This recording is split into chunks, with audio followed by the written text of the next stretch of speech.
అవసరం. ప్రధాన సమయం మనకి స్కూల్కి వెళ్ళడం, చదువుకోవడమే ప్రధానమైనటువంటిది.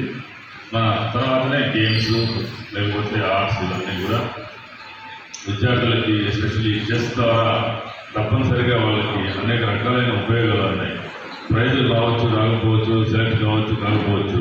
మన చెస్లో ఆడటం ద్వారా వాళ్ళకి ఖచ్చితంగా ఏకాగ్రత, కాన్సన్ట్రేషన్ అనేది పెరుగుతుంది. మీరు గేమ్ ఆడేటప్పుడు మీ చుట్టూ ఏం జరుగుతుందో కూడా గమనించకుండా చెస్ బోర్డు మీదనే మీరు దృష్టి ఉంటుంది. నెక్స్ట్ ఏ మూవ్ చేయాలని చెప్పి కాన్సన్ట్రేషన్ అవుతుంది. అదే కాన్సన్ట్రేషన్, ఏకాగ్రత చదువులో కూడా పెడితే చదువులో కూడా అద్భుతంగా రాణించడానికి అవకాశం ఉంటుంది. కాబట్టి మీరు చెస్ ఆడటం వల్ల టైం వేస్ట్ చేస్తున్నామేమో అని ఎవరైనా తల్లిదండ్రులు కానీ టీచర్స్ కానీ పిల్లలు అనుకుంటుంటే అది కరెక్ట్ కాదు.